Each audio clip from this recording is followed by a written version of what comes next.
10টি সাইকোলজিক্যাল কৌশল যা আপনাকে হতাশা থেকে মুক্তি দেবে। নাম্বার 1, নিজেকে সবসময় দোষারোপ করা বন্ধ করুন। হতাশা মানে আপনি দুর্বল নন। হয়তো কিছু সময়ের জন্য আপনার একটু ক্লান্ত লাগছে, আপনি হয়তো কোনো কারণে আঘাত পেয়েছেন। নিজেকে নিজের শত্রু কখনো ভাববেন না।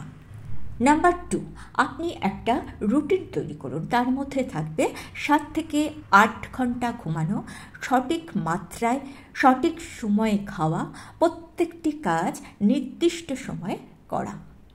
নাম্বার 3, সবসময় সক্রিয় থাকুন বা অ্যাক্টিভ থাকুন, কাজ করুন, অলসতাকে কখনো প্রশ্রয় দেবেন না। নিজের ভালো লাগাগুলোকে আগে গুরুত্ব দিন। যেগুলো একটা সময় আপনার হবি ছিল কিন্তু হয়তো কাজের চাপে সেগুলো চাপা পড়ে গিয়েছিল, সেগুলোকে আবার জীবনে ফিরিয়ে আনুন। গান শুনুন, বই পড়ুন, বাগান করুন। যার সাথে কথা বললে আপনার ভালো লাগে তার সাথে কিছুটা সময় কাটান বা তার সঙ্গে অন্তত দিনের মধ্যে একবার কথা বলুন। মনের যা কিছু সমস্যা তার সঙ্গে শেয়ার করুন। দিনের কিছুটা সময় রাখুন যোগব্যায়ামের জন্য বা 10 থেকে 15 মিনিট হাঁটুন। হাঁটা বা যোগব্যায়াম করা কিন্তু আমাদের শরীরে ভালো হরমোন বাড়ায়।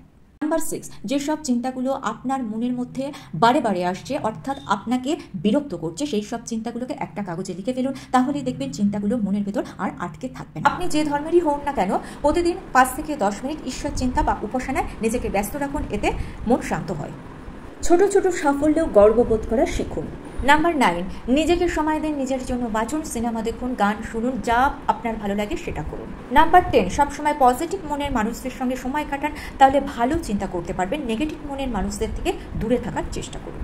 ঈশ্বরের প্রতি বিশ্বাস ও ভক্তি রাখুন, মনকে শক্ত রাখুন, ভালো থাকুন, সুস্থ থাকুন।